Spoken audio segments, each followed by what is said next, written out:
Welcome friend, युक्ति IAS पर आप सभी लोगों का स्वागत है।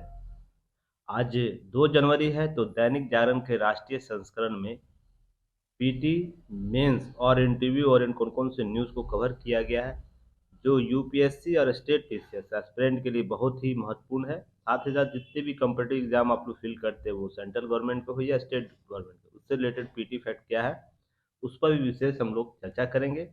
नव वर्ष आया है, नए-नए आप लोग लक्ष्य निर्धारित किए होंगे, तो लक्ष्य निर्धारित जो किया गया है, उसे प्राप्त करने में युक्ति आईएएस आप लोगों की सहायता करेगा।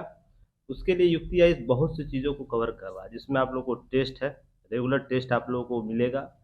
वो यूपीएससी के टेस्ट हो, स्टेट पीसीएस का टेस्ट हो या कोई भी कॉम्पिटिटिव एग्ज़ाम आप लोग फिल कर रहे हैं, जो सेंट्रल गवर्नमेंट और स्टेट गवर्नमेंट का आता है, उससे रिलेटेड टेस्ट आपको हिंदी और इंग्लिश दोनों मीडियम में आपको प्राप्त होगा, बहुत ही लो प्राइस पर।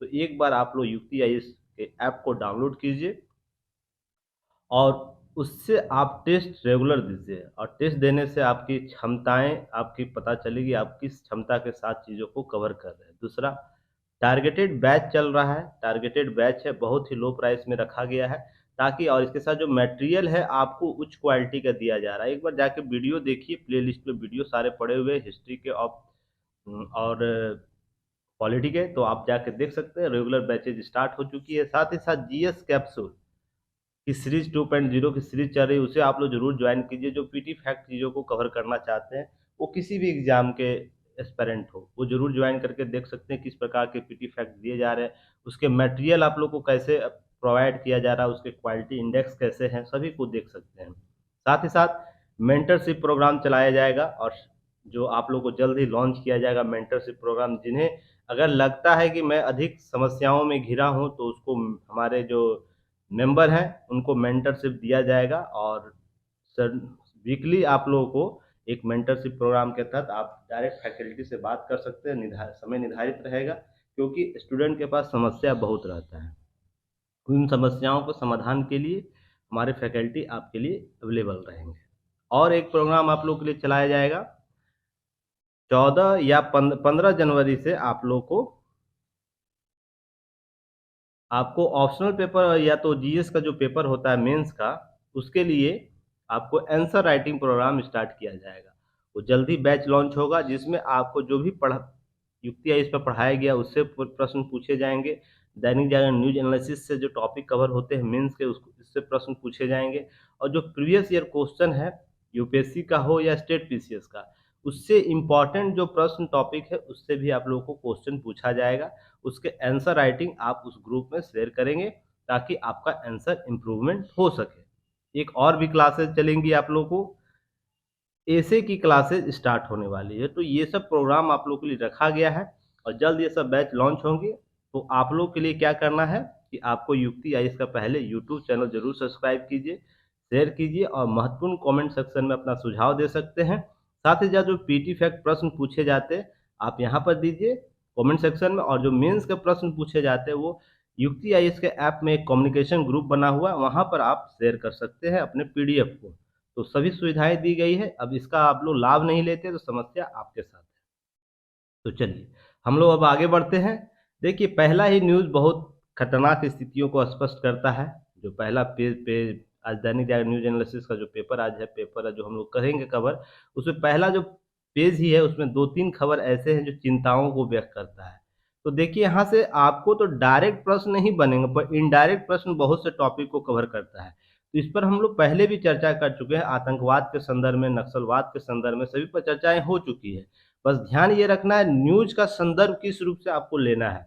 महिलाओं के साथ यौन उत्पीड़न के संदर्भ में भी टॉपिक कवर किया जा चुका है। तो देखिए, केस स्टडी या एग्जाम्पल देना हो ना, तो ये सब न्यूज़ का आप ऐड कर सकते हैं, इसे प्रयोग कर सकते हैं अपने आंसर राइटिंग में, ताकि उत्तर आपका बेहतर उभर कर सामने आए। तो इसको क्या करना है, देखिए, राजौरी में हिंदुओं गाँवों के आतंकवादियों की अंधाधुंध गोलीबारी की गई, 4 की मौत हुई। देखिए, कुछ वर्ष पहले भी एक मूवी आई थी, आपको कश्मीर फाइल आई था, उसमें भी चीज़ों को आपको 1990 के दशक में जो घटनाएँ कश्मीर में हुई, जहाँ पर कुछ अलगाववादियों के द्वारा खासकर जो हिंदू परिवार था, उसको टारगेटेड करके चीज़ों को कवर किया गया था, उनकी हत्याएँ की गई थी, वहाँ से भागे लोग अभी भी दिल्ली में उनको बसिंदा के तौर पर स्थापित किया जा रहा है, बहुत सी चीज़ों को कवर किया जा रहा है। इस पर न्यूज़ भी आया है, बहुत बार दफ़ा हम लोग चर्चा भी किए हैं। उसी का कम से कम देखते हुए उसी घटनाक्रम में देख रहे होंगे कि हिंदू गाँवों पर आतंकवादियों द्वारा गोलीबारी हत्या की गई। देखिए समस्या ये है ना, अब इन लोगों को बातें पचेंगी नहीं, क्योंकि जब से जम्मू कश्मीर अलग हुआ है, उसको केंद्र शासित बनाया गया और केंद्र ने बेहतर तरीके से विकास मॉडल वहाँ पर देकर आया। आपको लगातार सुने होंगे, हाल ही में 2-4 रिपोर्ट ऐसे थे जहाँ पर कश्मीर देश में अव्वल पर रहा है। कुछ स्टूडेंट वहाँ पर टॉपर रहे हैं यूपीएससी में।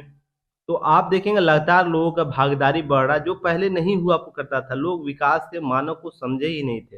पर जब से 370 के हटने के बाद विकास के स्वरूप वहाँ देखने को मिला है, जिस प्रकार से केंद्र की योजनाएँ अन्य राज्यों में विकसित तरीके से लागू किए जाते थे, वहाँ भी लागू होने लगे।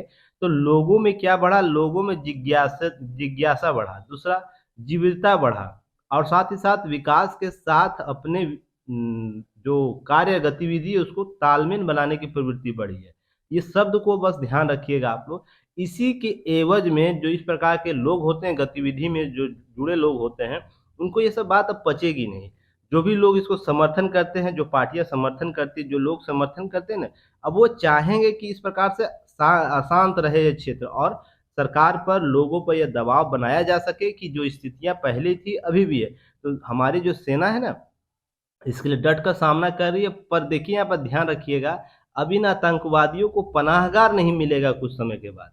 बस ध्यान है आप लोग को यही रखना है कि कॉन्सेप्ट जो है उसे आप लोग को याद रखना है। जो चीज़ें सब घटनाएँ होंगी ही, क्योंकि 100% हम लोग रोग कहीं कभी भी किसी सिस्टम में नहीं होता है।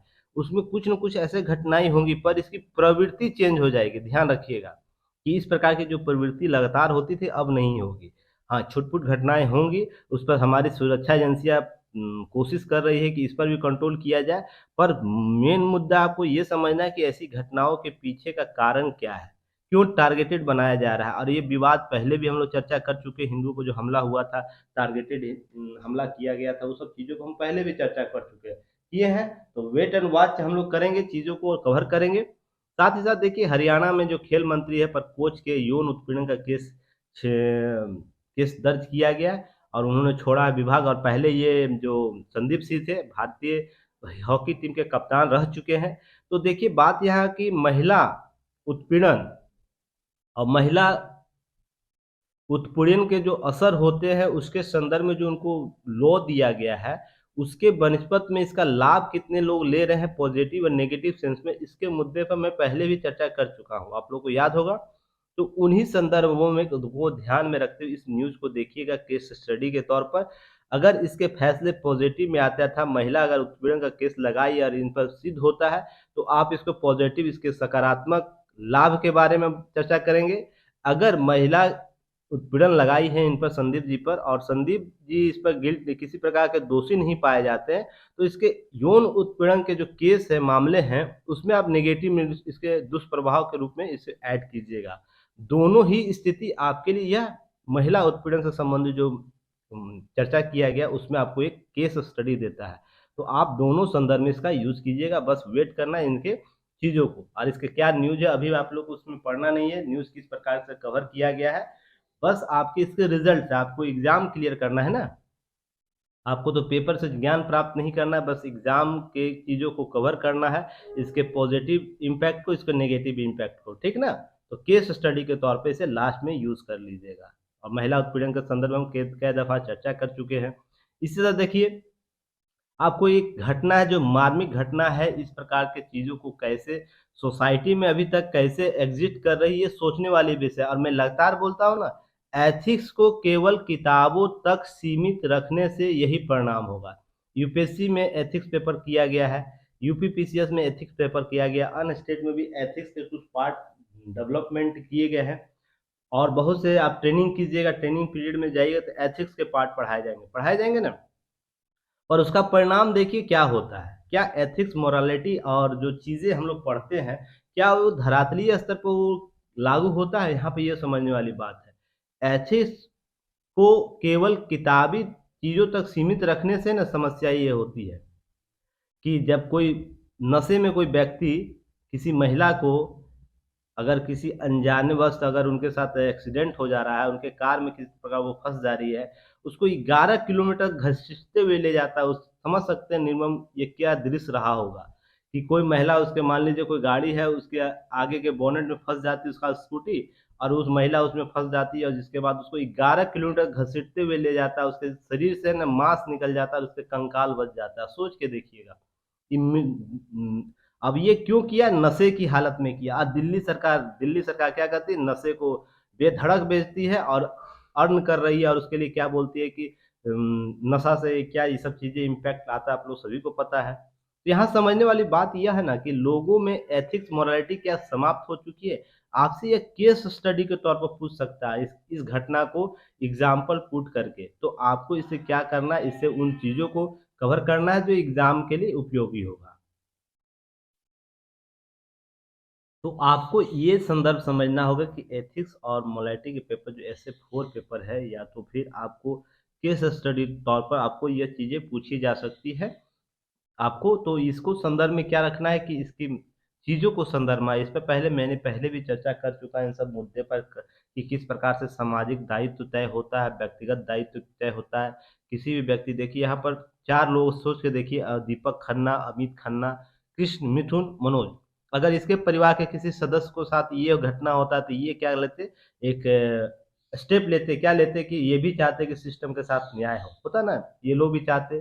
तो समस्या ये है कि जब अपनी पे आती है तो सभी को नियम और कानून रूल एंड रेगुलेशन की चीज़ें याद आ जाती है, पर दूसरे के साथ वो कैसा व्यवहार करता है ये सोचने वाली बात है। मान लीजिए एक्सीडेंट हो भी गया तो व्यक्ति जो एक्सीडेंट हुआ उसको आप देख के या तो साइड में रख के या चीज़ों को करके आप आगे बढ़ सकते थे ना, या को आपको भागने की चिंता थी या इस प्रकार कोई आप नहीं शामिल हो गिरफ्तार नहीं होना चाहते तो इस प्रकार की घटना तो कम से कम अंजाम नहीं होती। जब मान लीजिए आप किसी व्यक्ति को 11 किलोमीटर तक घसीट के ले जा रहे हैं उस लड़की को, बताइए, ये सोच के देखिए, और ये केवल नशे के हालत में कर रहे हैं और ले जाके इतना सेंस है कि हम सुनसान जगह पर ले जाके उसके लाश को छोड़ दें। तो सोच के देखिएगा यहाँ पर किस प्रकार की घटनाओं को अंजाम दिया जाए, मानसिक हैबिलिटी कितनी है, लोगों में क्षमताएं किस प्रकार से डेवलप हो गई है हम किसी भी समस्याओं को समझने के लिए, उसे किस रूप से वो लोग देख रहे हैं, समझ रहे हैं। तो ये केस स्टडी के तौर पर आपको यूज करना है, ये कभी कभी आपको यूज करना है, पढ़ सकता है, तो इसे याद रखिएगा। एक क्वेश्चन आ रहा है, आप लोग को ध्यान रखना है। ये देखिए, आपको राशन कार्ड योजना जो हाल ही में बढ़ाई गया, मुफ्त राशन देने की योजना जो प्रधानमंत्री गरीब कल्याण अन्न योजना, उसको आपको डाटा को याद रखना है। इस पर पहले भी मैं चर्चा कर चुका हूँ, तो बताने की जरूरत नहीं है। 1 जनवरी से यह लागू हो चुका है तथा कल से लागू हो चुका है। देश के लगभग 81.35 करोड़ लोगों को यह मुफ्त राशन के उपलब्ध कराएगा, जिसमें लगभग 5.33 लाख राशन की सरकारी दुकानें। तो आप लोग बताइएगा, क्वेश्चन अब बताइएगा, पीडीएस क्या होता है? ठीक, इसके लक्ष्य क्या है? दूसरा क्वेश्चन, इसकी स्थापना कब की गई है और पीडीएस प्रणाली के तहत कौन-कौन सी वस्तुओं का मुफ्त मुफ्त दिया जाता है, कौन-कौन से वस्तुएं मुफ्त दी जाती है। साथ ही साथ पीडीएस के लिए कौन सा स्टेट रोल मॉडल के रूप में उपयोग होता है, इसका यानी रोल मॉडल के रूप में माना जाता है। कौन सा पीडीएस प्रणाली किस राज्य को रोल मॉडल राज्य के रूप में, सभी राज्य उसके मॉडल को अपनाते हैं, यहाँ तक कि केंद्र भी कहीं न कहीं उसे अपनाता है। तो आप लोग इसे बताइएगा, इसके संदर्भ को। चलिए नेक्स्ट है, इस योजना के तहत लगभग कितने 81.35 करोड़ लोगों को उपभोक्ताओं के मुफ्त अनाज बांटा जाएगा। यह योजना 31 दिसंबर 2023 तक लागू रहेगी। तो चलिए, आपको ये सब चीजें कवर करनी है। चलिए देखिए, होता क्या ना, अब रिपीटेड देखिए, अब मैं इसलिए क्यों बता रहा हूँ, देखिए आपको मैंने बोला था ना पिछले साल अर्थात 2022 में, जब से आप क्लासेस कर रहे होंगे ना, अब देखिएगा कुछ महीने तक रिपीटेड टॉपिक ही कवर होगा। तो अब देखिएगा आप लोग को कितना समय बचेगा। अब क्या करना है, इसके लिए कोई अलग से नोट्स बनाना नहीं, ये पहली बार लिख चुके होंगे, बस अपडेट करते चलना अगर कुछ अपडेट होगा।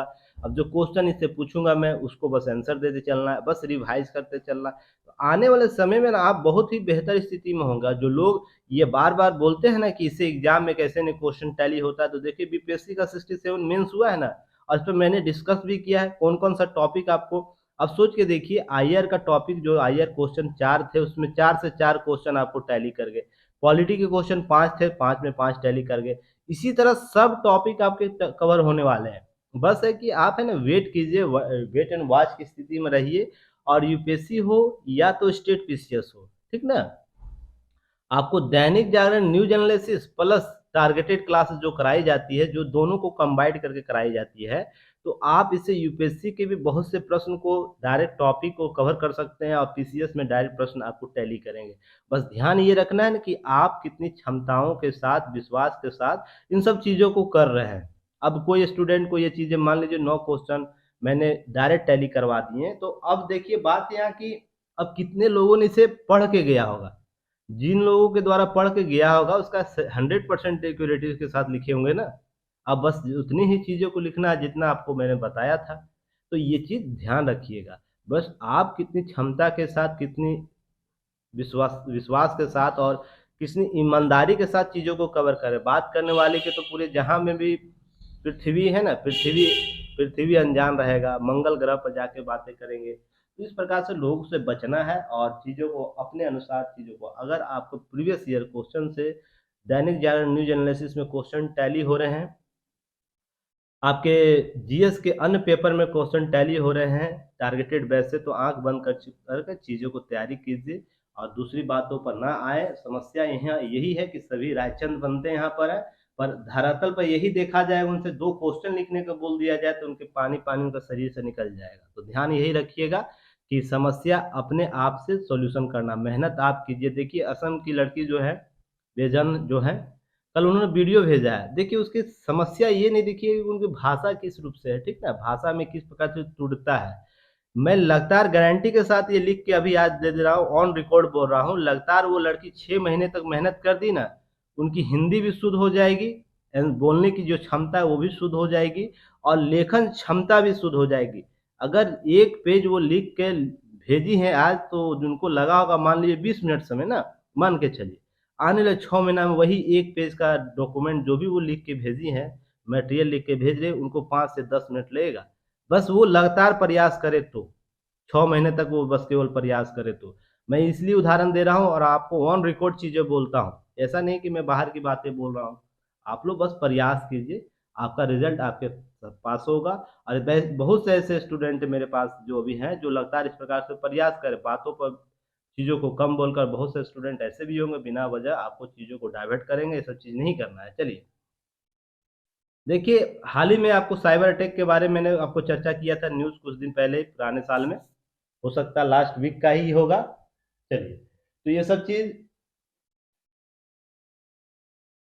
रेम्स रेंसमवेयर अटैक की घटना के बारे में पूरी से उबर नहीं पाया, इसके बारे में मैंने आपको साइबर अटैक के बारे में टॉपिक में चर्चा भी किया था। उस टॉपिक को देखते चलना है, और क्या क्या अपडेट हो रहा है ना, बस उसे याद रखना है, ध्यान रखना है। और जब भी प्रश्न पूछे उसमें, तो इस सब आपको क्या एग्जाम्पल के रूप में पुट करते जाना है कि किस प्रकार से अटैक से हमारा शासन प्रशासन, किस प्रकार से सिस्टम डैमेज रहता है, किस प्रकार के दुष्प्रभाव होते हैं। तो इसको एग्जाम्पल केस स्टडी के तौर पर यूज कर सकते हैं। चलिए कोई बात नहीं। चलिए नेक्स्ट हम लोग बात करेंगे। देखिए, हाँ, सड़क, हम जो सड़क मामला था, सड़क सुरक्षा से संबंधित जो लगातार दैनिक जागरण ने कैंपेन चलाया, उसमें बहुत से डाटे आए थे।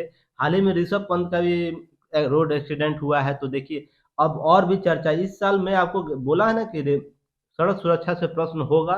इस साल आपको यूपीएससी में या स्टेट पीसीएस के मेंस में सड़क सुरक्षा से प्रश्न जरूर देखें, क्योंकि लगातार 2-3 जो व्यक्ति हैं जो भारत में अपना स्थान रखते हैं, महत्वपूर्ण स्थान रखते हैं, उनका रोड एक्सीडेंट हुआ है। तो ये क्वेश्चन, इससे सभी पार्ट आपको है ना गेस में आ जाते हैं। तो सभी डायग्राम पर बेहतर तरीके से कवर कीजिएगा, और मैं लगातार आप लोगों को बताया भी था किस पार्ट को कवर करना है, उसको अंडरलाइन किया था, और उसको उसके संदर्भ में बातें की चीज़ों को रखा था। तो आप लोग को क्या करना है, रिकॉल कर लेना है। अब इधर उधर की बातें में फंस के रहना है। जब आ जाएगा क्वेश्चन तो अच्छे से लिखिएगा, नहीं तो ये मत बोलिए कि सर फिर कवर नहीं हुआ, ये आपकी फिर गलती हो जाएगी। चलिए कोई बात नहीं है। आप लोग थोड़ा सा बच्चे हैं, नादान हैं, चीज़ों को इधर उधर ले जाते हैं, इसलिए मैं कुछ चीज़ें, आज जसपाल सर ने भी क्लास में कुछ बातें बोल दी, उसके लिए क्षमा प्रार्थी है। कुछ टीम वर्क है, टीम वर्क के साथ काम कीजिए, ठीक ना। चलिए, अब देखिए, हमारे कैदियों की रिहा करे पाकिस्तान, भारत के द्वारा कहा गया। आप लोग ये जानिए कि हमारे साथ और पाकिस्तान का कुछ रिलेशनशिप बुरे वक्त से चल रहा है, बुरे दौर से गुजर रहा है, पर हमेशा तो नहीं रहेगा ना, ये चीज़ ध्यान रखिएगा। तो इसी के संदर्भ में देखिए कुछ चीज़ें की गई थी शुरुआत में, आपको ये चीज़ याद रखनी चाहिए। 2008 में एक समझौते के तहत क्या होता है, 2008 में एक समझौता किया गया था, जिसमें यह बोला गया था कि हम अपने देश के एक दोनों दोनों देश पाकिस्तान और भारत अपने यहाँ जो कैदी हो जाता है, कैदी जो पकड़ा जाएगा किसी कारण, मछुआरे या बॉन्ड किसी प्रकार से बॉर्डर क्रॉस कर जाते जाने अनजाने में, तो उनके संदर्भ में एक प्रक्रिया, मानववादी प्रक्रिया अपनाते हुए हम एक दूसरे का लिस्ट जारी करेंगे, और साथ ही साथ जो भी चीजें हैं ना, अगर जो निर्दोष होंगे उसको क्या करेंगे, उसको मुक्त करेंगे, क्योंकि कठोर सजा उनको प्राप्त ना हो। इसी प्रक्रिया में प्रत्येक 1 जनवरी को लोग डाटा शेयर करते हैं। 1 जनवरी जब भी आएगा ना, 1 जनवरी नया साल, तो फिर अब पुनः 2024 में डाटा शेयर होगा 1 जनवरी 2024 को। 1 जनवरी 2023 को डाटा शेयर किया गया, वहां पर कुछ डाटा अपडेट किया गया। बस इसको क्या करना है कि जब भी पाकिस्तान के बारे में पूछे, रिश्ते के बारे में पूछे, पाकिस्तान और भारत के रिश्तों के बारे में या भारत पाकिस्तान के रिश्तों के बारे में कुछ सकारात्मक बातें अगर लिखनी हो ना, तो इसका एग्जाम्पल जरूर दीजिएगा। हर जगह नेगेटिव इम्पैक्ट है, नेगेटिव तो हम लोग 50 लेके आ सकते हैं, पर सकारात्मक पहलुओं की बात करने को बोलेगा तो ये आपको विकल्प देना है, या केस स्टडी के तौर पर यूज करके आप ये चीजें बता सकते हैं, बेहतर कार्य करता है। दोनों देश अपना रिकॉर्ड साझा करता है, जिससे एक मानववादी प्रवृत्ति को अपनाया जा सके और मानववादी जो प्राकृतिक न्याय है उसको कायम किया जा सके। इस चीज को याद रखिएगा। और यहाँ पर देखिए मछुआरों जो है, यहाँ पर डाटा दिया गया, ध्यान रखिएगा। देखिए कहाँ गया मछुआरा, देखिए यहाँ पर, यहाँ की जेलों में, अर्थात पाकिस्तान को दी गई सूचना के अनुसार, भारत की तरफ से पाकिस्तान को दी गई सूचना के अनुसार क्या कहा गया है कि जेलों में 339 पाकिस्तानी नागरिक है और 95 मछुआरे बंद है भारत में। कहने का मतलब भारत में इतनी संख्या में, वहीं भारत ने पाकिस्तान को से कहा कि उनकी जेलों में 631 भारतीय मछुआरे और 2 भारतीय नागरिक रिहा करने की प्रक्रिया तेज की जाए। तो आंकड़ों को बस ध्यान रखना है, तो मानवीय पहलुओं में ये सब चीजें आपको बताना है। और उसके बाद क्या कहता है कि एक दूसरे के साथ क्या करना है, जेल में बंद कैदियों को लेकर मानवता के आधार पर मदद करने के लिए प्रतिबद्ध है दोनों देश। और ये बहुत बेहतर है और विकल्प भी होना चाहिए। देखिए कितने भी रिश्ते हमारे खराब हो ना, देखिए मैं एक कॉन्सेप्ट बताता हूँ, आप ये चीज समझिएगा। पति पत्नी का रिश्ता देखते हैं ना, पति और पत्नी का, इंडिया पाकिस्तान वही है। सोच के देखिए, हम लोग लड़ाई झगड़ा भी करेंगे, टोना टोनी भी होगा, बमबारी भी होगा, पर एक साथ रह के मिल के रहना होगा। नहीं तो हम पड़ोसी है ना, सब कुछ बदल सकते, मित्र बदल सकते, पर पड़ोसी नहीं बदल सकते। इसी प्रकार से पति पत्नी और जब एक दूसरे के रिश्ते में आ जाते हैं, दो कपल, दो अनजान व्यक्ति, तो रिश्ते कितने भी खराब क्यों ना हो, उनके बीच है ना समस्याओं का समाधान ढूंढते ढूंढते अपने अंतिम जीवन तक, अंतिम समय पड़ाव तक जाना होता है। यही चीजें इंडिया पाकिस्तान के संदर्भ में है। तो कभी भी एक्सप्लेनेशन करने को आए तो 2 चीजें कॉन्सेप्ट जरूर बताइएगा। क्या? पहला कि हम मित्र बदल सकते हैं पर पड़ोसी नहीं, एक कॉन्सेप्ट ये बताइएगा, ये अटल बिहारी वाजपेयी जी का कॉन्सेप्ट है। दूसरा कि पति पत्नी के रिश्ते में तमाम विवाद हो पर उसका समाधान ढूंढा जाता है। ये कॉन्सेप्ट आप जरूर बताइएगा। तो ये जिससे न भारत और पाकिस्तान के रिश्ते को बेहतर तरीके से इनपुट दे पाएगा, क्योंकि आप क्या कहना क्या चाहते हैं, हमारे पास हजार डिस्प्यूट हो सकता है, पर आने वाले समय में आज न कल हम क्या करेंगे, इन सब चीज़ों को दरकिनार करते हुए एक बेहतर चीज़ों को, संसाधनों के बेहतर प्रयोग के लिए कदम बढ़ाएंगे। वो कब समय आएगा, दोनों हुक्मरानों को समझना होगा, इससे आम जनता प्रभावित होती है। यहाँ मैं देशभक्ति और देश कॉन्सेप्ट के बारे में बात नहीं कर रहा हूँ, मैं यहाँ को बात कर रहा हूँ कि कि हम पड़ोसी से कितने बेहतर तरीके से रिश्ते को कायम कर सकते हैं। आप एस्पिरेंट है तो एस्पिरेंट के संदर्भ में समझिएगा कि चीज़ें को कैसे कवर करना है, न्यूट्रल होकर चीज़ों को कवर करना है। एक और भी डाटा शेयर किया जाता है 1 जनवरी को, क्या डाटा शेयर किया जाता है, परमाणु प्रतिष्ठानों की सूची जारी की जाती है दोनों देशों के द्वारा, अर्थात भारत में कितने परमाणु हथियार है, सूची क्या है, कहाँ पर परमाणु हथियार, और भी चीज़ें सब कुछ डाटा शेयर किया जाता है। उसी तरह पाकिस्तान के भी, इसे भी याद रखना है आप लोग को। ये प्रश्न इस प्रकार से पीटी फैक्ट पूछ सकता है। तो मानवीय पक्ष अगर दिखाना हो दोनों रिश्तों के संदर्भ में, तो ये चीज़ें आपको अपडेट करनी है। अभी जो हम लोग बात करेंगे ई कचरा प्रबंधन नए नियम 1 अप्रैल से लागू हो गए, इसके में हम लोग पीटी मेंस और इंटरव्यू चर्चा करेंगे। उससे पहले 2-3 न्यूज़ है उसको मैं कवर कर लेता हूँ ताकि आप लोग को एग्जाम के लिए उपयोगी हो जाए। देखिए, नई राष्ट्रीय शिक्षा नीति लागू होगी, आप लोग को पता है। इस साल लागू होने वाले ज़मीनी स्तर पर चीज़ें कवर हो रही है, तो आप लोग को क्या करना है, इसके डाटा फैक्ट को कवर करते चलना है। जब इस पर चर्चा होगी, कभी आएगा, पहले भी मैंने नई राष्ट्रीय शिक्षा नीति पर चर्चा कर चुका हूँ, प्रीवियस ईयर वीडियो जाके देखिएगा, प्लेलिस्ट में सभी वीडियो पड़े हुए हैं, तो जाके एक बार रिवाइज़ ज़रूर कीजिएगा। मैं आप लोग को पुराने जो भी स्टूडेंट हैं, वो तो रिवाइज़ कर लिए होंगे।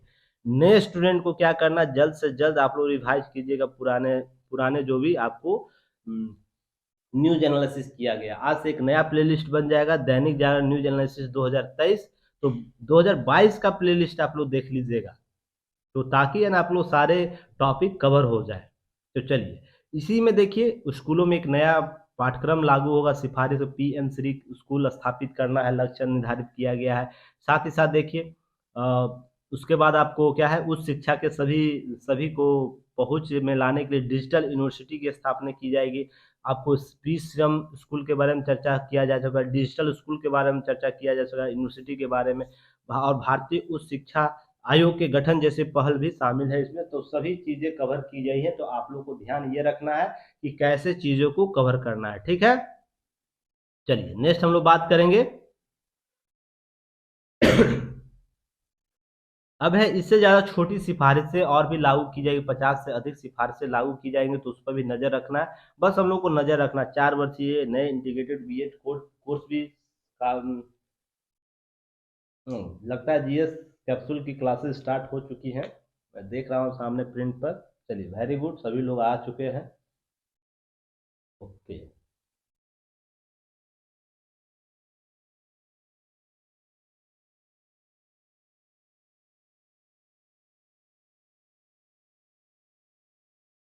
जो भी रेगुलर क्लास करते हैं उनसे बोला जा रहा है कि आप लोग ऐप डाउनलोड कर लीजिए युक्ति आईएएस का, जिससे डाटा एनालिसिस किया जा सके आप में क्या सुधार करनी है।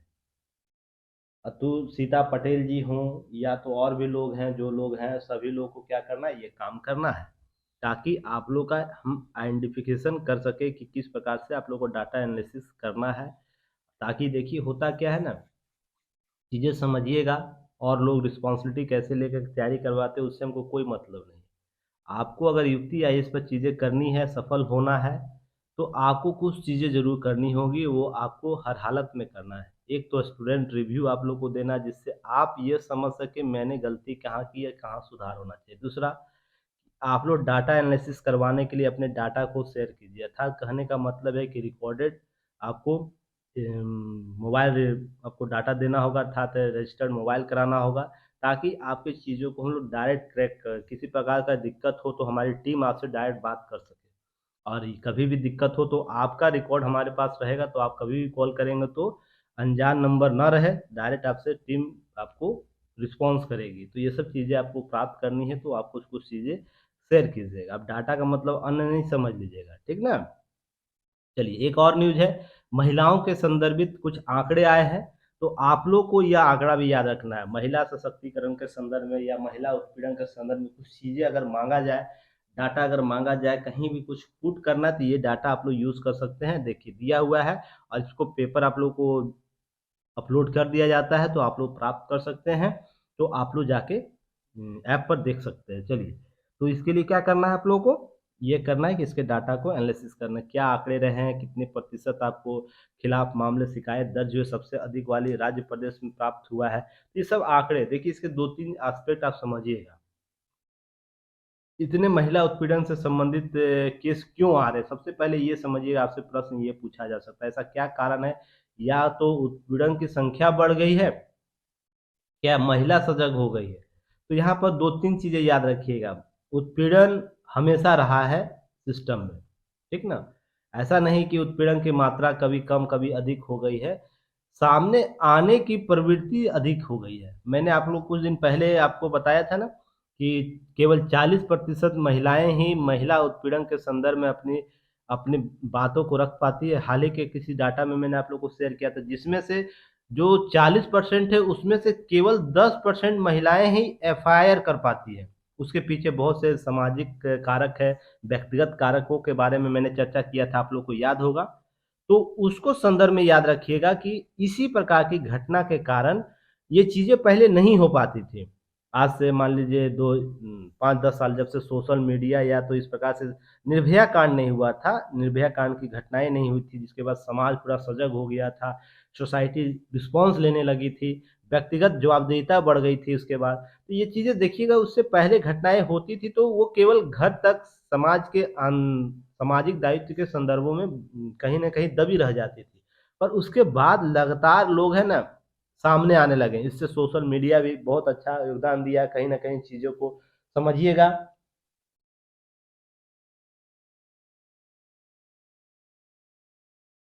तो ये सब चीज़ें आप लोग को क्या करना है कि आप ये सब चीज़ों को कवर करना है।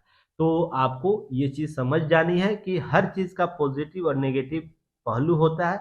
आप किस संदर्भ में चीज़ों को समझ सकते हैं। देखिए इंटरव्यू में जाइएगा तो पहला प्रश्न आपसे महिला होंगे तो महिला संदर्भ में आप महिला कैंडिडेट से आपको कुछ प्रश्न पूछे जा सकते हैं। क्या पूछे जा सकते हैं प्रश्न? यह कि बताइए कि लगातार महिलाओं के उत्पीड़न से संबंधित मामले दर्ज किए जा रहे हैं, केस बढ़ रहे क्या समाज में महिला उत्पीड़न बढ़ गया है? पहले जितना नहीं हुआ करता था, समाज और भी उत्पीड़ित होने लगा है और उत्पीड़न के मामले दंड हो गए, तो वहाँ पे ये नहीं कहना है कि नहीं उत्पीड़न उत्पीड़न पहले भी इसी प्रकार के हुआ करते पर सामने आने की जो दर थी वो कम थी।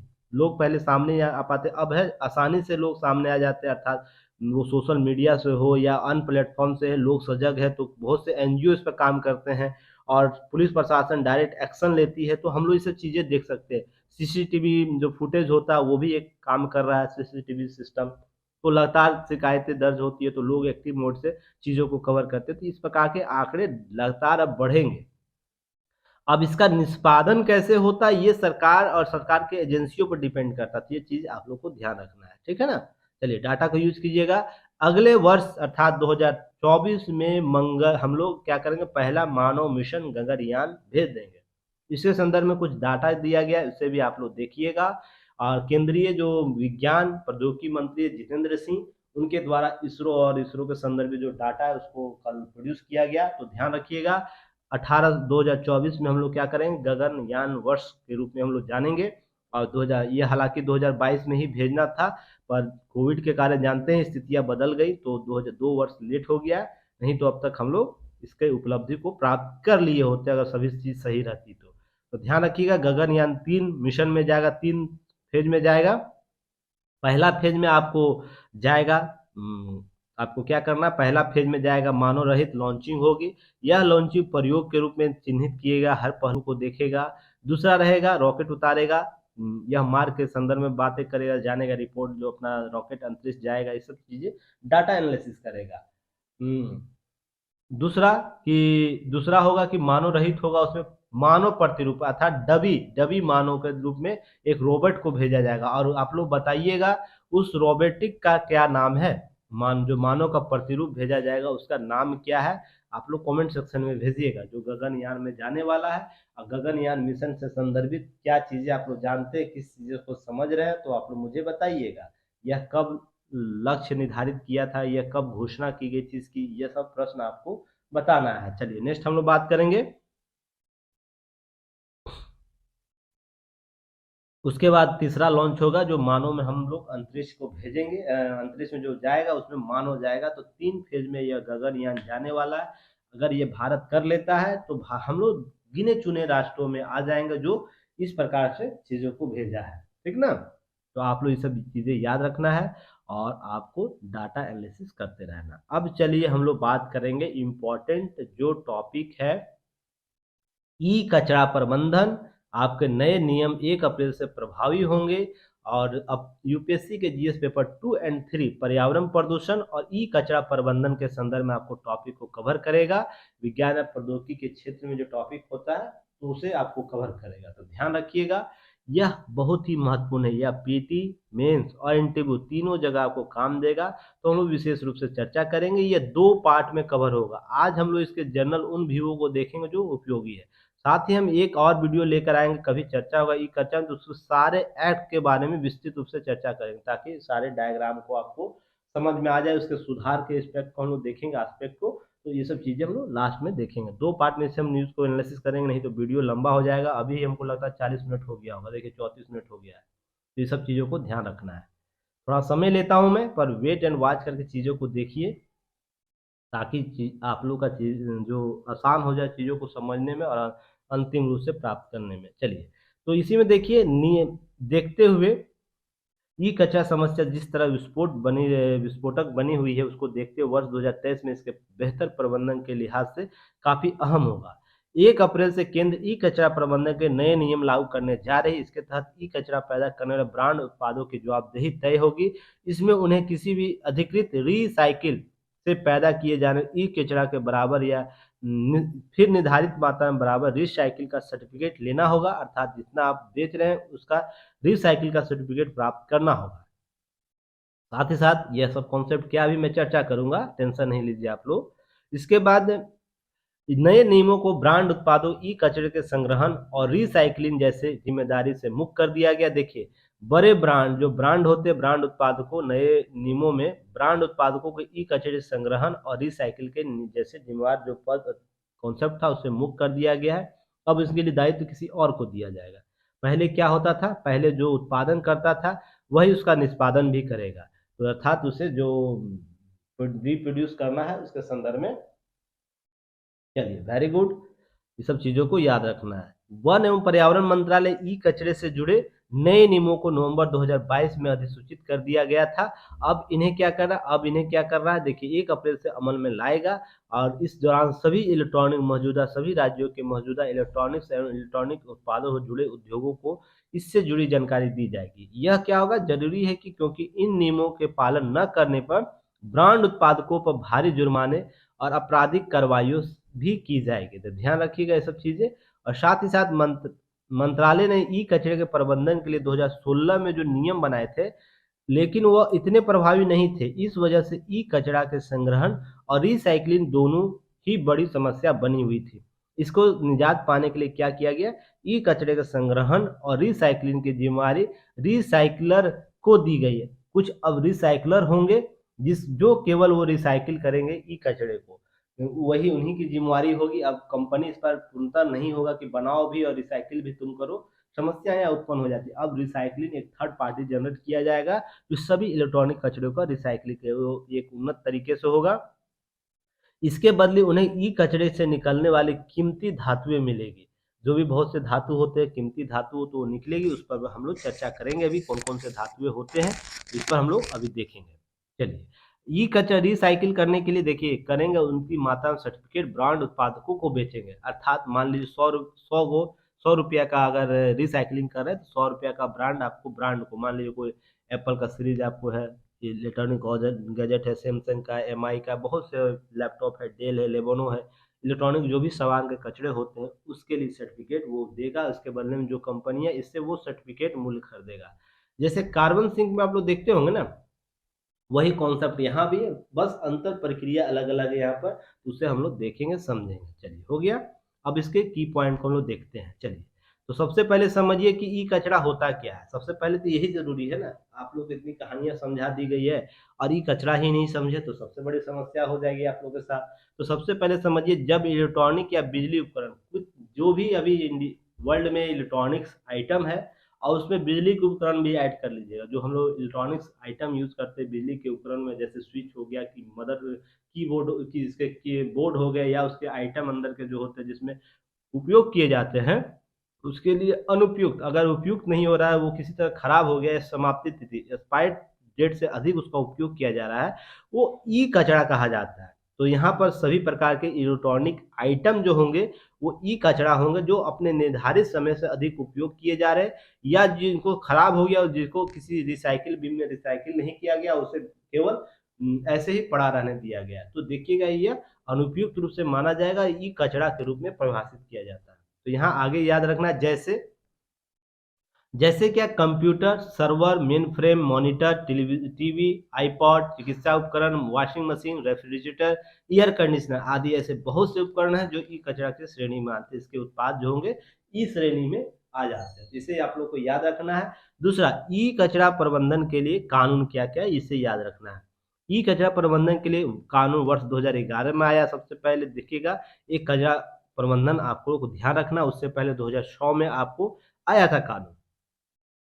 भारत में लागू है 2011 से संदर्भित चीज़ों को देखिएगा। नोट इसमें अनिवार्य प्रकृति शामिल नहीं किया गया था, केवल अधिकृत विघटनकर्ता और पुनःचक्रण अर्थात रिसाइक्लर जो कॉन्सेप्ट अभी बताया गया वो ही शामिल किया था, जिसे ई कचरा एकत्र कर सकते थे, अर्थात जो उत्पादन करते थे ना वही उसको ना रिसाइकिल करेंगे अर्थात उसका पुनर्स्थापन करेंगे, उससे जो हमें इन्वायरमेंट के लिए नुकसान ना हो। तो ये चीज़ें आप लोग को याद रखना है कि जो पहले क्या था 2006 के एक्ट के तहत ये सब चीज़ें की गई थी।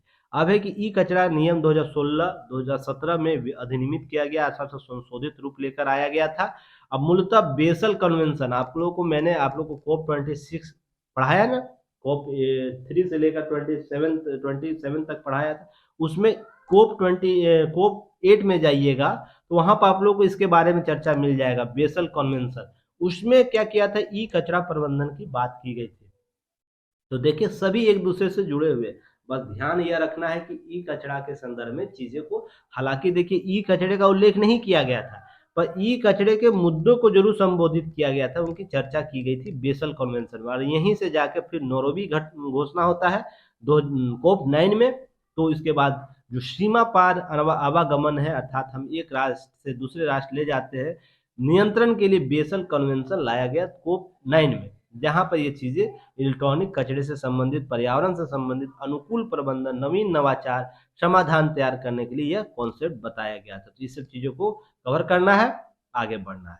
अब देखिए इसके बाद ई कचरा प्राप्त करने मूल्यवान धातुएं कौन है, क्यों इतना बल दिया जा रहा है, और साथ ही साथ यह इसका अगर हम ऑथेंटिसिटी के साथ इसे प्रबंधन नहीं करेंगे तो समस्याएं क्या क्या आ जाती है। तो पहले हम लोग तो इसके ई कचरे में प्राप्त मूल्यवान धातुओं को देखेंगे, जो पीटी में लगातार प्रश्न पूछता है, यहाँ से यूपीएससी में प्रश्न पूछा है, स्टेट पीसीएस के एग्जाम में प्रश्न पूछा है, तो ध्यान रखिएगा। इलेक्ट्रॉनिक आइटम जो भी मैंने अभी ऊपर बताया था उसमें से धातुएं प्राप्त होती है, बहुमूल्य धातुएं प्राप्त होंगी, प्लास्टिक प्राप्त होता है, कैथोड रे ट्यूब प्राप्त होता है, प्रिंटेड सर्टिफिकेट बोर्ड केबल आदि ई कचरे में आमतौर पर होते हैं, जिसमें से तांबा, चांदी, सोना, प्लेटिनियम जैसे मूल्यवान धातुएं ई कचरा से प्राप्त किए जाते हैं। सोच के देखिए, सोना, प्लेटिनम, और हाल ही में देखिएगा एक केस आप लोगों को स्टडी में बता रहा हूँ कि यूपी एमपी जैसे राज्यों में आपको गाड़ी के साइलेंसर है ना चोरी किए जा रहे हैं। गाड़ी के जो साइलेंसर होता है ना, जो धुएं को शुद्ध किया जाता है, और याद रखिएगा मारुति सुजुकी का है ना इको जो गाड़ी है उसके सबसे ज्यादा चोरी हो रही है। तो जिनके पास ये सब गाड़ियां हैं थोड़ा बचा के रखिएगा, उसके साइलेंसर को इसलिए चोरी किया जा रहा है, उसमें बहुमूल्य धातुएं हैं प्यूरिफायर करने के लिए, धुएं को प्यूरिफायर करने के लिए, ताकि वातावरण में प्रदूषित जो धुआं है वो कम मात्रा में जाए, तो शुद्ध होकर जाए, उसके लिए प्यूरिफायर लगाया गया है, जिसमें प्लेटिनियम या तो अन्य महत्वपूर्ण प्लोडिनियम जैसे बहुमूल्य धातुएं रखी लगाई जाती है, जिसकी चोरी लगातार बढ़ी है। ध्यान रखिएगा, और एक मान लीजिए इसकी कीमत लगभग 57,000 के आसपास रहता है, एक सलेंसर के दाम होता है, सोच के देखिए। तो इस प्रकार की चीजों को समझना है आपको। अगर इलेक्ट्रॉनिक कचरे को अगर कोई इकट्ठा कर रहा है गैर परिष्कृत पंजीकृत जो प्रसंस्करण केंद्र है, मान लीजिए जैसे आपके यहाँ कबाड़ी लेने आता है लोग, आप लोग उसे इलेक्ट्रॉनिक आइटम दे देते हैं, वो क्या करेगा, डायरेक्ट इस वस्तु को निकालेगा, बाकी जो पार्ट्स को ऐसे ही कहीं फेंक देता है, इससे जाकर पर्यावरण में प्रदूषण होता है, और इस आइटम को क्या करेगा, वो अपने उपयोग के लिए रखेगा, अन्य रिसोर्स के लिए बेचेगा। तो इसलिए जरूरी है कि पुरस्कृत करना है तो एक प्रॉपर वे से होना चाहिए, ठीक ना। तो ये सब चीजें आपको समझना होगा, ये सब चीजों को देखकर आगे बढ़ना होगा। तो यहाँ पर ध्यान रखिएगा, इस प्रकार के प्लेटिनम, सोना, चांदी, तांबा प्राप्त होता है, इसलिए इसके वैज्ञानिक रूप से संसाधित होना जरूरी है, उसको पुरस्कृत करना जरूरी है। नेक्स्ट है, क्यों घातक होता है ई कचरा। अब है सवाल कि इतना भाई होता है, इतना शुद्ध शुद्ध सोना चांदी सब डाला हुआ है, तो क्यों घातक होता है ये भी तो समझा दीजिए। तो देखिएगा, भारत में 95% जो ई कचरा है ना, गैर औपचारिक अनौपचारिक रूप से क्षेत्रों के पुनर्संचरण किया जाता है, अर्थात रिसाइकिल किया जाता है, जो पंजीकृत नहीं है, जिनके पास कोई नॉलेज नहीं है इलेक्ट्रॉनिक आइटम को कैसे हम पुनः रिसाइकिल करें, अर्थात उसके आइटम को कैसे अलग अलग पार्ट में डिवाइड करें और उसे पुनः उपयोग के लिए लाएं। हम केवल कुछ लाभ के लिए ना क्या करते हैं, उसके मान लीजिए आप, मैं कचरा वाला हूँ, उठा कर ले गया, ठीक ना, आपके यहाँ से कंप्यूटर, तो उसके इस आइटम जहाँ पर सोना चांदी होता है, प्लेटिनियम होता है, उस आइटम को निकाल दो, बाकी जो कचरा है जो उपयोग नहीं होगा उसके डिब्बे पार्ट्स अन्य को ऐसे ही कहीं मैं डिस्पोजल कर दूंगा। मान लीजिए कहीं गड्ढा है एरिया में, वहां जाकर डिस्पोजल कर, वो लगातार बढ़ता रहेगा।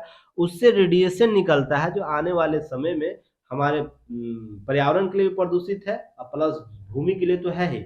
इसलिए जो गैर औपचारिक क्षेत्र है इसका पुनर्संचरण भारत में लगभग 95% करते हैं। अमूमन देखते होंगे कहीं भी जाइएगा आप, कहाँ? जहाँ पर कबाड़ी वाले स्टोर हैं वहाँ पर जाइएगा, देखिए उसके कबाड़ी में इस प्रकार की घटनाएँ आम हो गई। आप लोग केस स्टडी तो कभी करिए, अभी मान लीजिए आप मार्केट में जाते हैं, आस-पास जाइए, देखिए जो कबाड़ी वाला दुकान है वहाँ पे जाके खड़ा होइएगा, देखिए इस प्रकार के आइटम का कैसे उन्होंने निस्तारण करते हैं। केवल पकड़ेंगे हथौड़ा, उसको पीट-पीट के उससे आइटम निकाल लेंगे और बाकी को ऐसे फेंक के कहीं फेंकवा देते हैं। ये सब चीज़ नहीं होनी चाहिए। इसीलिए और देखिए 5% केवल औपचारिक इकाई अर्थात रजिस्टर्ड पुनर्संचरण इकाइयाँ हैं जो इस प्रकार से काम करती है, जो बेहतर निष्पादन सारे पर्यावरणीय मानकों के साथ उसे परिष्कृत करती है अर्थात उसका पुनः उपयोग के लिए चीज़ों को प्राप्त करती है। ठीक है? चलिए, नेक्स्ट है कि ईक अपशिष्ट प्राथमिक तरीकों से प्राप्त करने के लिए परिष्कृत तरीके विघटित संसाधित किया जाना अति आवश्यक है अर्थात ई जो कचरा है, एक सेकेंड, बार-बार नीचे क्यों आ जा रहा है उतना? चलिए, जो अवशिष्ट कचरा है प्राथमिक तकनीकों के साथ-साथ अपकृत तरीके जो अपग्रेड तरीका है ना, उसको विघटित और संसाधित करने की प्रक्रिया अपनानी चाहिए, जिससे हम न्यूनतम क्षति पहुँचा सकें पर्यावरण के लिए, ये ध्यान रखना है आपको। यही नए नियम में लाता है। अब देखिए क्यों घातक इसे देखिएगा, लिक्विड क्रिस्टल निकलता है, लिथियम, मरकरी, निकेल, क्लोराइडेड बाइफिनॉल्स, पीसीबी निकलता है, सेलेनियम निकलता है, आर्सेनिक निकलता है, तो ये सब धातुएँ बताने की ज़रूरत है कितना खतरनाक है। इस पर आप लोग कहीं न कहीं सुनते होंगे, केडमियम, क्रोम, कोबाल्ट, कॉपर, उपयुक्त जहरीले लेड, ये सब निकलते हैं, शीशा जो कहीं न कहीं पर्यावरण रूप से, स्वास्थ्य के रूप से और आपको भूमि के उर्वरता के संबंधित चीज़ों को कहीं न कहीं हार्म पहुँचाता है, तो इसे आप लोग को देखिएगा, इन सब चीज़ों को कीजिएगा। क्या मैं गलत बोल रहा हूँ? ये सब चीज़ों को कैसे अब करना है, कोई भी आइटम आए तो आप इसको क्या करना है, उनको नहीं देना है। ध्यान रखिएगा, घर में ही रखिए, उससे ₹2 आपको मिल भी जाता है, तो पर्यावरण के प्रति जवाबदेह बनिए।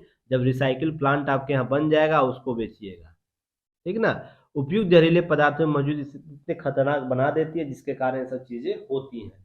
नेक्स्ट है, नोट याद रखिएगा, घरेलू और व्यावसायिक इकाइयों में कचरे को अलग करने के लिए प्रसंस्करण और निपटने के लिए भारत में प्रथम ई कचरा क्लिनिक खोला गया जो भोपाल के मध्य प्रदेश में स्थित है। तो नोट याद रखिएगा, पीटी फैक्ट ये प्रश्न पूछा जा चुका है कि ई कचरा प्रबंधन के लिए प्रसंस्करण और जो भी किया है उसके लिए प्रथम कचरा क्लिनिक कहाँ स्थापित किया, तो भोपाल में। और दूसरा आपको हाल ही में शायद में भी आपको चीज़ों को आने वाला अपडेट होगा, कहीं न कहीं खुलेगा, तो ध्यान रखिएगा। ये सब चीज़ें ई कचरा प्रबंधन संबंध में क्या प्रावधान है, इसे भी याद रखिएगा। जो पर्यावरण, वन और जलवायु जो मंत्रालय है, परिवर्तन मंत्रालय इलेक्ट्रॉनिक्स अपशिष्ट प्रबंधन के लिए मसौदा अधिसूचना जारी करता है, ये भी याद रखिएगा आप लोग। कि इससे संबंधित कौन जारी करता है मसौदा? आपको पर्यावरण, वन, जलवायु परिवर्तन मंत्रालय जारी करता है।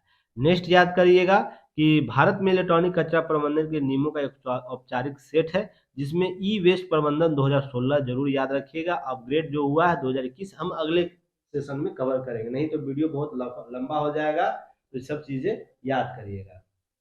चलिए, नेक्स्ट है ई वर्ष 2016 में प्रथम दफा इन नियमों की घोषणा की गई, जो 2018 में इसमें संशोधन किया गया। फिर 2022 में संशोधन नवंबर में हुआ था, जो 1 जनवरी से लागू होगा। ये सब चीज़ें हम लोग फिर बाद में भी चर्चा करेंगे, पर पहले हम की जो चीज़ों को समझ लें, जो मोटे तौर पर आपको जानकारी चाहिए। उसके बाद हम लोग नेक्स्ट क्लास में, नेक्स्ट कभी वीडियो आएगा ई कचरा पर, तो उस पर लास्ट हम लोग बात करके कवर करेंगे। तो आप लोग पेज छोड़ दीजिएगा, 1-2 पेज एक्स्ट्रा, जो भी नोट जहाँ बनाइएगा, ठीक ना? ताकि बाद में ऐड किया जा सके। पर्यावरण, वन एवं परिवर्तन जो जलवायु परिवर्तन मंत्रालय ने ई अवशिष्ट प्रबंधन हैंडलिंग और 2011 के अधिक्रमण और इस प्रबंधन ई अपशिष्ट प्रबंधन नियम 2016 अधिसूचित किया था। बस नाम याद रखिएगा, इतना लंबा चौड़ा अगर नाम भी नहीं आता है तो 2016 ई कचरा प्रबंधन नियम भी आप लोग लिख सकते हैं इसे, ठीक ना?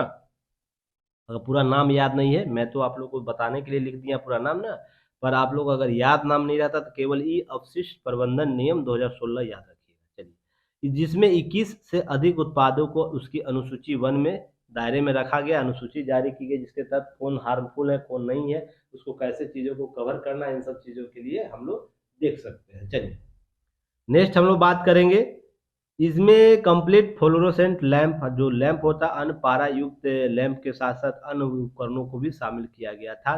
पारा से भी जो बनाए जाते हैं आपको प्रोडक्ट, उसको भी इसमें शामिल किया गया है।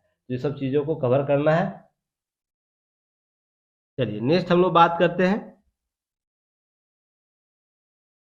पहली बार देखिए इस अधिनियम में क्या किया गया, पहली बार उत्पादकों के लक्ष्य के साथ विस्तारित उत्पादक उत्तरदायित्व ईपीआर कॉन्सेप्ट लाया गया था, और साथ साथ इसके साथ ई कचरे संग्रहण और आदान प्रदान करने के उत्पादों के जिम्मेदार बनाया गया था, उत्तरदायी बनाया गया था, और एक डिपॉजिट रिफंड स्कीम के अतिरिक्त आर्थिक साधन के रूप में पेश किया गया था, अर्थात अतिरिक्त पैसे कमाए जा सकते, अतिरिक्त पैसे प्राप्त किए जा सकते, तो ये सब चीज़ों को कवर करना है। ठीक है, चलिए नेक्स्ट हम लोग बात करेंगे कि जमा वापसी योजना इसके साथ क्या थी, इसे याद रखिएगा।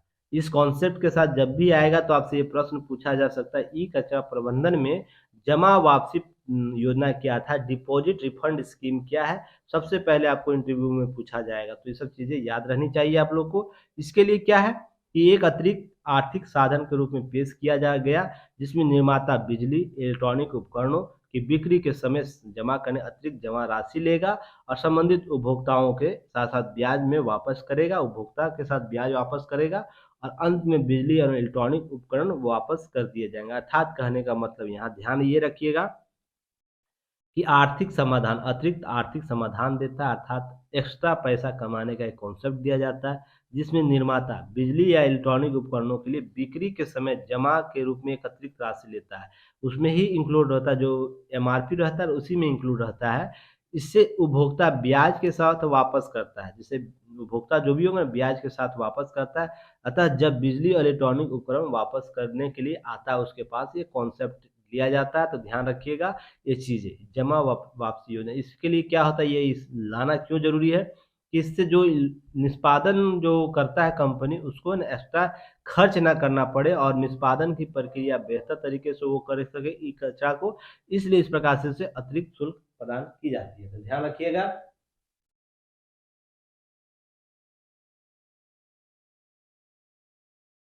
चलिए, तो इन सब चीज़ों को कवर करना है। ठीक है,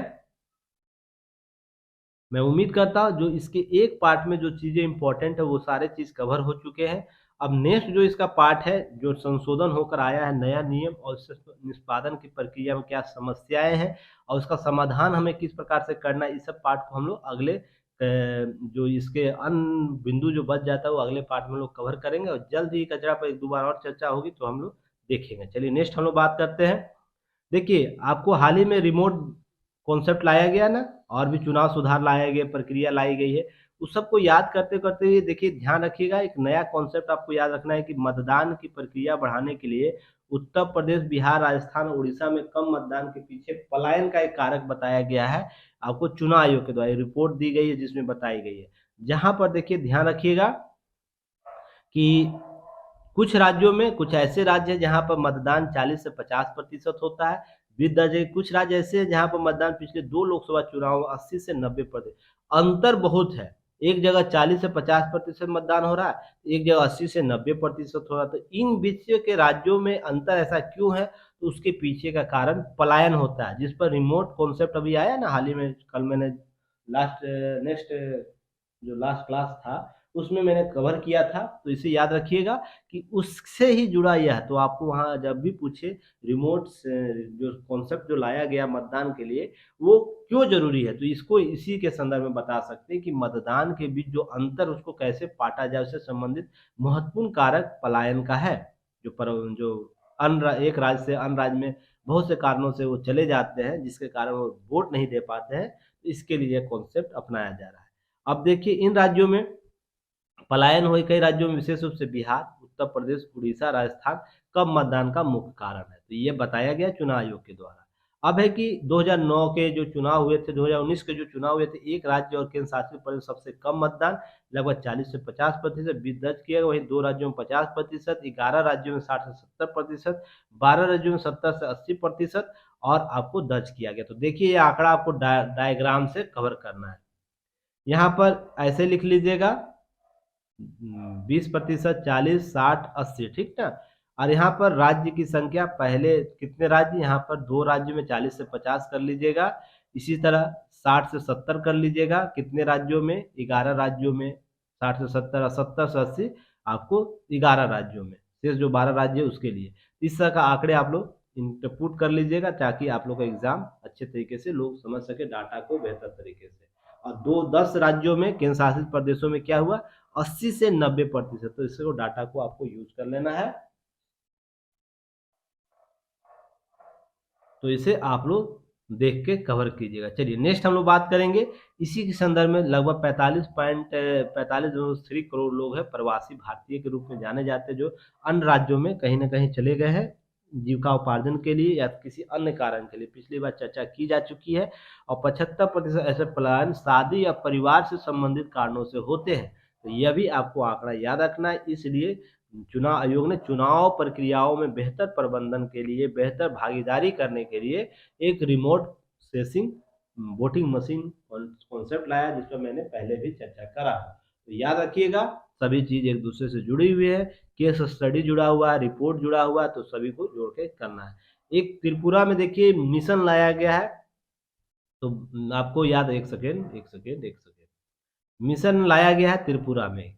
92% वोट लक्ष्य रखा है चुनाव आयोग की, वहां पर कराना है, वोट की प्रतिशतता बढ़ाना है, जिसमें से 92% मतदान का लक्ष्य रखा गया।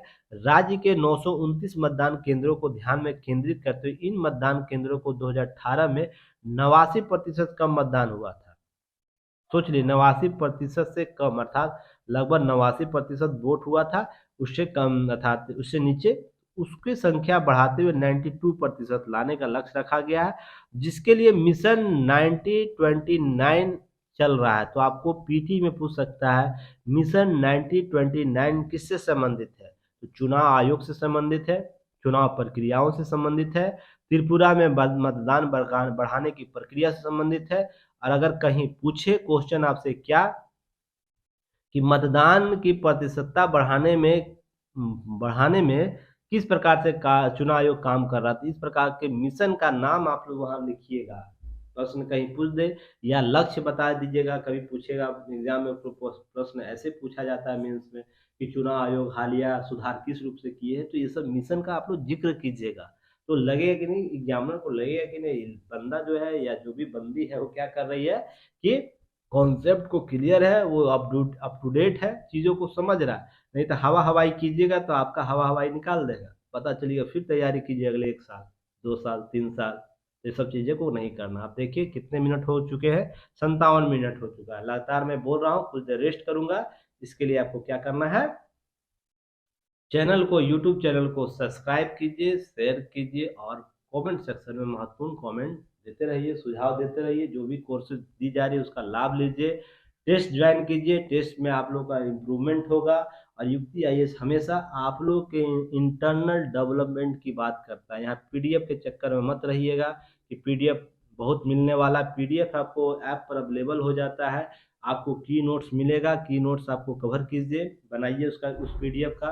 और हाल ही में शेयर किया गया होगा आपको पीडीएफ ग्रुप में, तो आप उस पीडीएफ की क्वालिटी को देखिए, उसको कैसे कवर किया जा रहा है, कितने प्रश्न उससे सॉल्व हो रहे हैं। तो ये सब चीज़ ध्यान रखिए। अब ये सब चीज़ें लगातार बताने की चीज़ नहीं है, नए स्टूडेंट है उनको समझने की जरूरत है कि भटकाव कम रखिए, टू दी जड़ है जहाँ वहाँ पर प्रहार कीजिए, अपना सिलेक्शन लीजिए। हम लोगों ने जो गलतियाँ की हैं अपने लाइफ में, अपने एग्जाम स्टडी के दौरान जो हम लोगों को मिलना चाहिए तो नहीं मिला, तो हम लोग उसे से सीख कर आपको दे रहे हैं। सबसे सिंपल सा तरीका समझिए, हम लोग बहुत बड़े संस्थान है नहीं, ठीक ना, जो चीज़ें हम लोग बनी बनाई चीज़ों को स्थापित है। अभी भी हम लोग कदम दर कदम बढ़ रहे हैं, धीरे धीरे बूंद बूंद करके घड़ा भर रहा है। एक दिन ऐसा आएगा जो हम सारे स्टैंडर्ड को पार करेंगे। तो बस सहयोग आप लोगों का चाहिए और चिंता मत कीजिएगा, सिलेक्शन जरूर होगा। अब देखिए एक डाटा आया है, स्वास्थ्य क्षेत्र के भी सुधार रही है सेहत, इसको सारे डाटा को आप लोग को कवर करना है। देखिए भारत की जो मैं आप लोगों को चर्चा करता था ना याद होगा, कहाँ चला गया जी? हाँ, आप लोग को मैं चर्चा करता था कोविड प्रबंधन के लिए विश्व और WHO ने इसकी प्रशंसा की थी कि विश्व के अन्य देशों का, हाल ही में अमेरिका और भी यूरोपियन कंट्री ने भारत के कोविड प्रणाली में जो मॉनिटरिंग सिस्टम डेवलप किया गया था उसकी चर्चा किया था, बताया था लाभ उसके। तो आपको ये सब चीज़ें समझनी होगी और ये सब कुछ केस स्टडी के तौर पर मजबूत पक्ष के रूप में आपको बताना पड़ेगा। बहुत से लोग बोलेंगे भारत में कुछ नहीं है, भारत में कुछ नहीं है। आपको इंटरव्यूअर बार-बार बोलेगा कि नहीं, ऐसा कहाँ है, प्रबंधन तो सब जगह किया गया। तो आप एग्ज़ाम्पल में बताइए कि नहीं, किस संस्था ने इसकी तारीफ़ की है। तो देखिए दुनिया ने माना है कि वह चाहे मास्क, पीपीई किट हो, सैनिटाइज़र हो, वेंटिलेटर व्यवस्था हो, कुशल प्रबंधन, तेज़ी टीकाकरण की जाँच जो प्रक्रिया अपनाई गई वो कहीं न कहीं लाभ है। आप देखिएगा पहले जो कोरोना से पहले जितने भी पीपीई किट आता था ना, हम चाइना से सप्लाई करते थे। हम लोगों ने कभी काम ही नहीं किया। 1 साल के अंदर हम लोग सक्षम हो सके कि अपने देश के सभी लोगों के लिए पीपीई किट दे सकें, मास्क दे सकें और दूसरे देश को मानवीय सहयोग के रूप में भेज भी रहे हैं। तो सोच सकिए हमारे यहाँ जो वर्कर्स थे कितना डेडिकेटेड होके काम किए होंगे। जो हम कभी आयातक होते थे, अब निर्यात कर रहे हैं, किसी को सहायता दे रहे हैं, फ्री में हम लोग भेज भी रहे हैं मानवीय सहायता के तौर पर, वो मास्क हो या पीपी किट हो। ऐसे ही सैनिटाइजर देखिएगा, सैनिटाइजर का कॉन्सेप्ट भारत में था ही नहीं उससे पहले। था, लोग बहुत से प्रचार आप लोग देखते होंगे, खाने से पहले हाथ धोइए, तो वो केवल क्या करता था, हाँ, क्या करता था ये? करता ये था पहले सैनिटाइज़र हाथ धोने, खाना की प्रक्रिया में हम लोग शामिल करते हैं। पर जैसे ही सैनिटाइज़र कोरोना में सैनिटाइज़र कॉन्सेप्ट आया, देखिए भारत में उत्पादन केंद्र बन गया। तो आप वैरायटी ऑफ सिस्टम में डेवलपमेंट हो गया। तो इस प्रकार के फिर प्रबंधन, टीका लगाने के लिए प्रत्येक व्यक्ति के घर तक पहुँच के टीका लगा देना, ये कोई आम बात नहीं है। और वहाँ जहाँ 130 करोड़ जनसंख्या, 1 अरब 30 करोड़ जनसंख्या रहता और निवास करता, उसके अधिकतम लोग 85 से लेकर 90% लोगों तक आपको टीके की पहुँच, तीनों डोज़, दोनों डोज़ और बूस्टर डोज़ लगभग 27% तक पहुँच चुका है। तो सोच के देखिए कि भारत किस प्रकार से अपना मैनेजमेंट किया होगा। प्रत्येक व्यक्ति को चिन्हित करके उसे लगाना कोई आम बात नहीं है। समझ के देखिए ऐसे तकनीकी रूप से विकसित देशों में नहीं हो सका। अमेरिका जैसे देशों में टारगेटेड है ना, आपको टीका नहीं लगा है। टीका तो लगाया जा रहा है लोगों पर, टारगेटेड। मान लीजिए एक्स कोई व्यक्ति अगर रजिस्टर करता है, एक सिस्टम डेवलप किया गया, उस एक्स व्यक्ति को जाके एक हमारे सुरक्षा कर्मी उस व्यक्ति को प्रॉपर, हाँ, ये कोविडशील्ड लेगा या कोवैक्सीन लेगा या कोई और लेगा, तो ये वैक्सीन देना, ये डाटा एनालिसिस करना, ये कॉन्सेप्ट कभी विश्व में अभी अन्य राष्ट्रों को उस समय नहीं था। अब जाके चीज़ें अब हुई हैं। तो सोच के देखिएगा, इस प्रकार चीज़ों को भारत की उपलब्धि के तौर पर देखिएगा, कभी भी रखिएगा, इसको पॉजिटिव वे से रखना है, इसको कॉन्सेप्ट को अच्छे तरीके से, पुरजोर तरीके से इसको बताना है।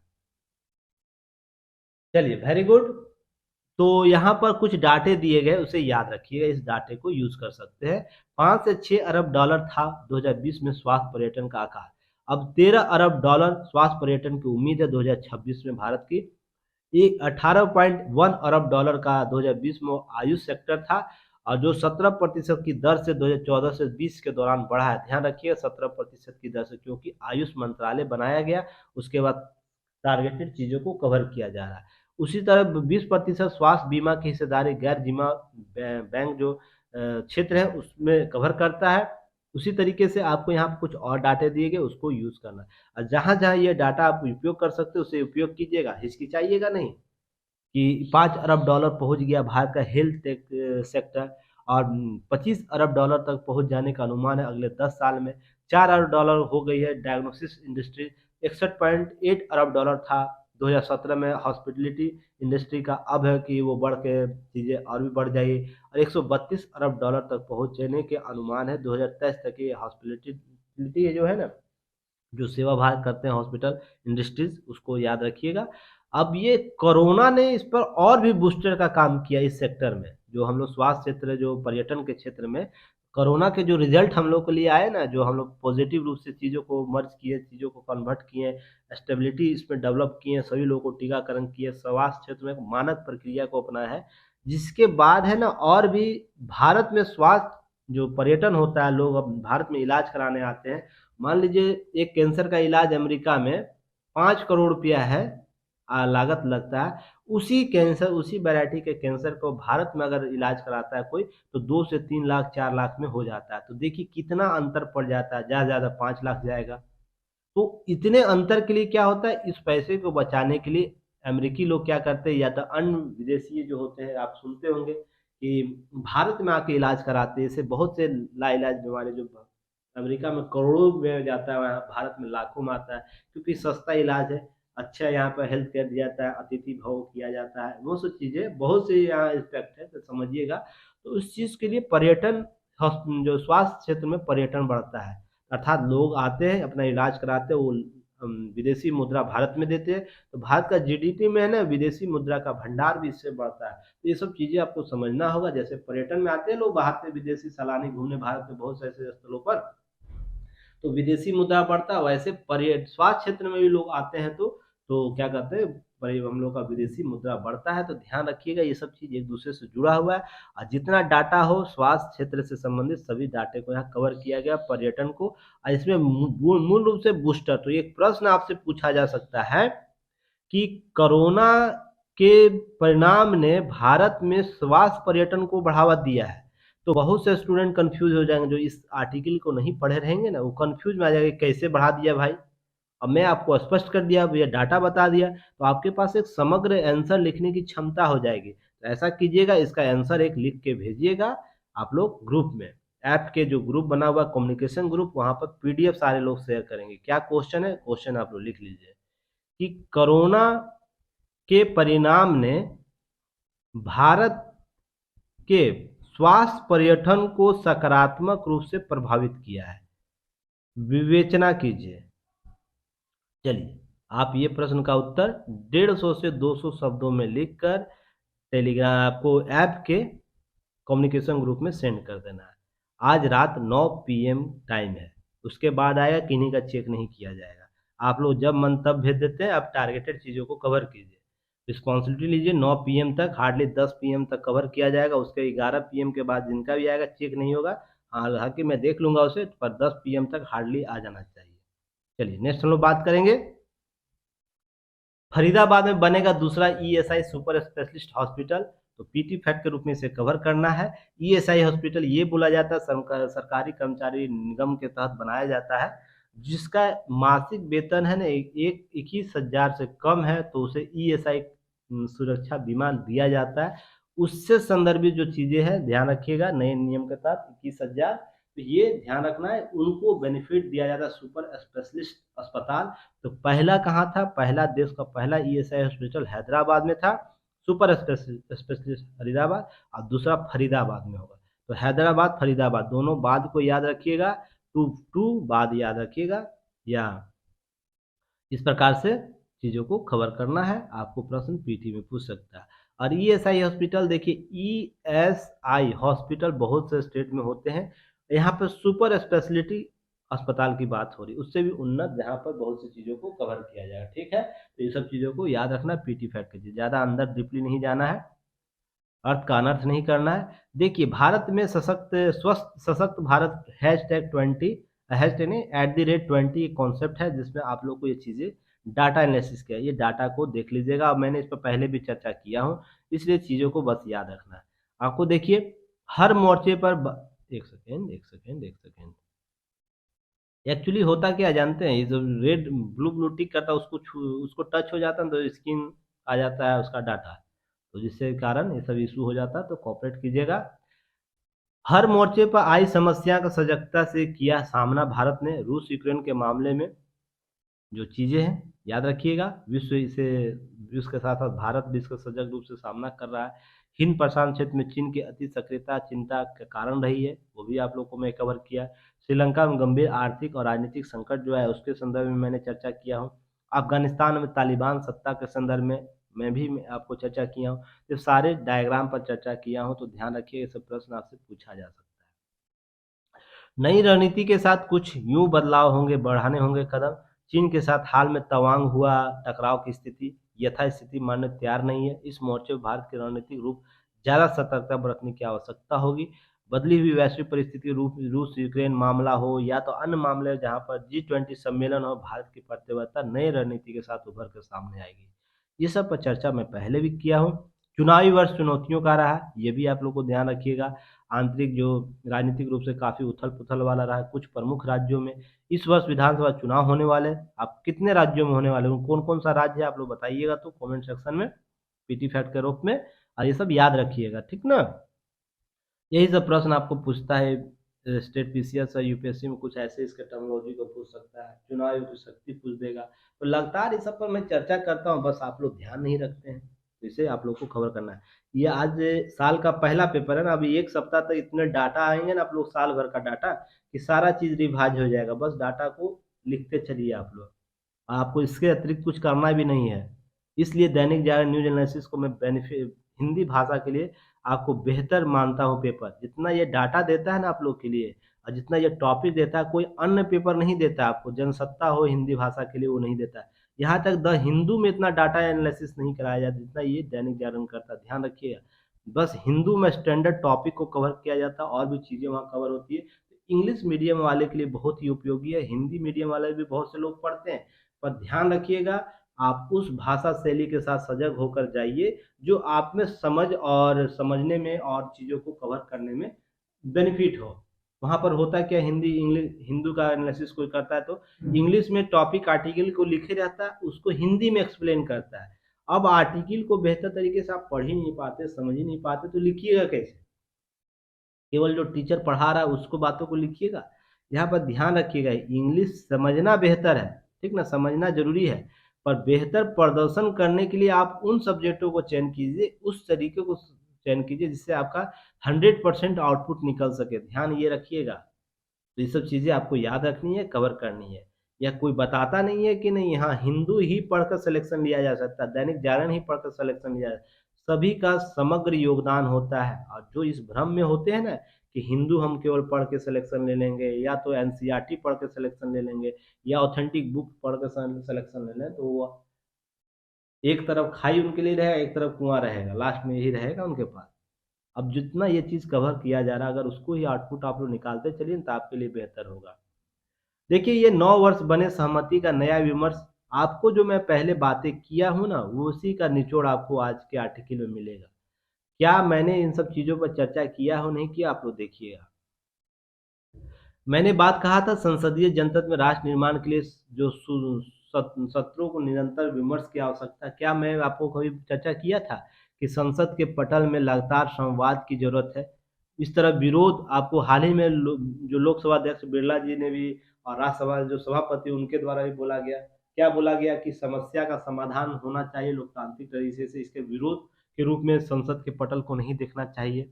ये बातें बोली गई थी, उसी के संदर्भ में चीज़ें आपको पूछी गई है, बताई गई है, इनकी चर्चा की गई। अंतर्राष्ट्रीय स्तर पर भारत में प्रतिष्ठा बढ़ी है, क्या इस पर मैंने चर्चा नहीं किया आप लोग? सभी चीज़ों को याद रखिएगा, एक दूसरे से जोड़ते चलिएगा, ठीक है? तो हम लोग आगे बढ़ेंगे, चीज़ों को कवर करेंगे।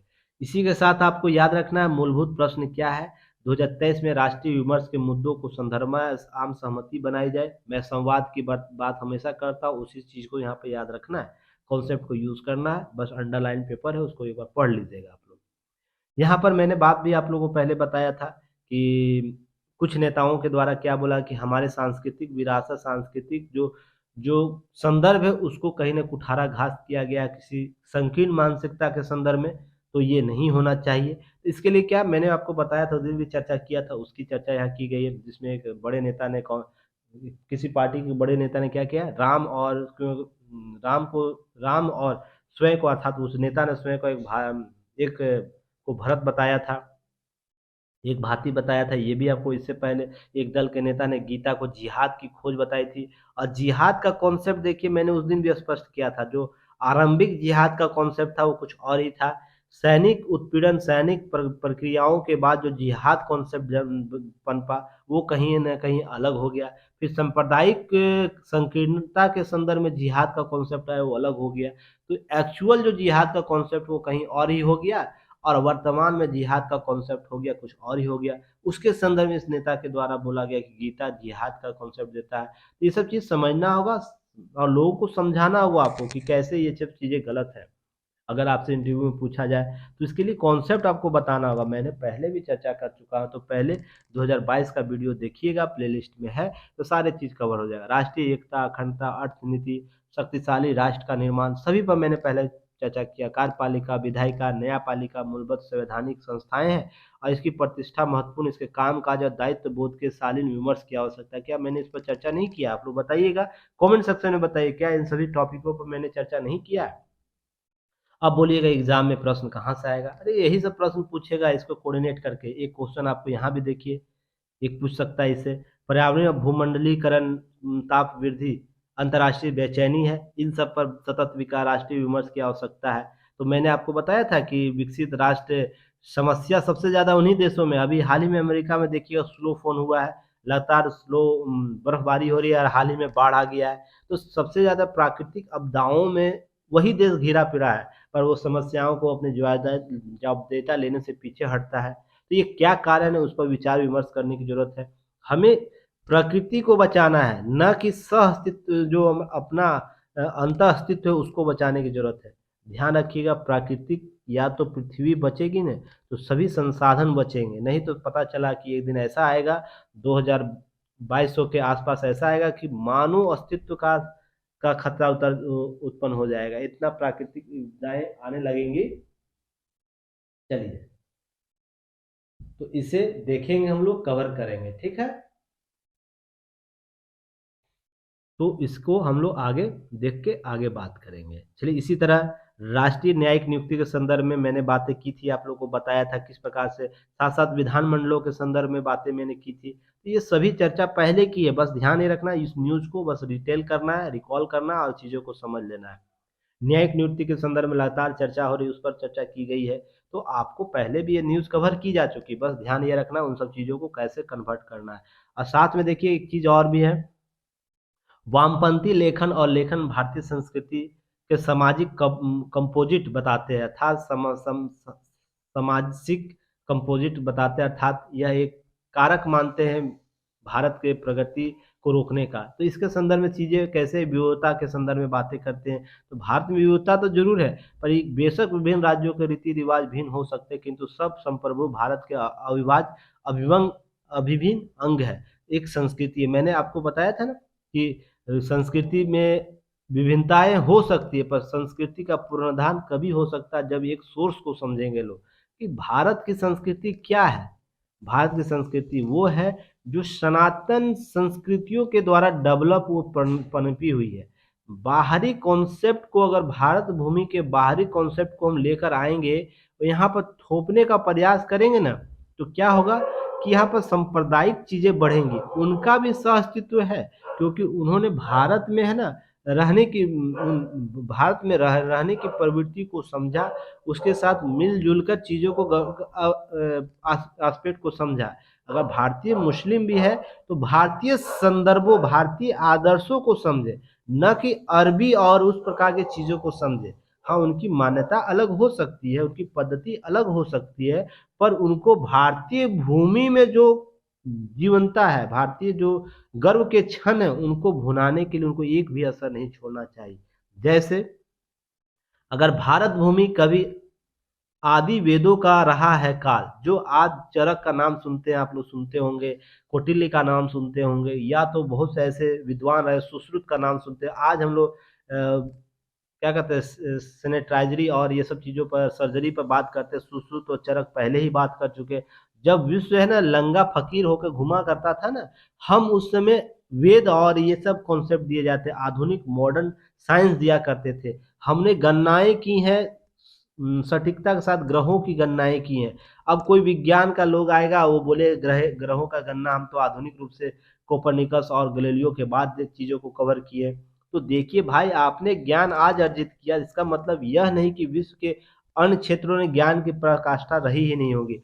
आज भी सटीक सटीक विश्व और सूर्य के बीच की दूरी आपको क्या कहते हैं इसको, हनुमान चालीसा में देखने को मिलता है। तो बताइए कैसे वो सटीकता आया, एक बिंदु मात्र का भी अंतर नहीं है। तो इसके आदर्श को समझना होगा। अब इसे धार्मिक रंग दीजिएगा ना, तो समस्या यही उठ जाता। इसका मतलब यही था, वामपंथियों ने इसी अति कठोरता के साथ इसे खंडन किया था। यह केवल कल्पना मात्र है, तो कल्पना मात्र है, इसको समझने की जरूरत है, इस पर वाद और संवाद करने की जरूरत है।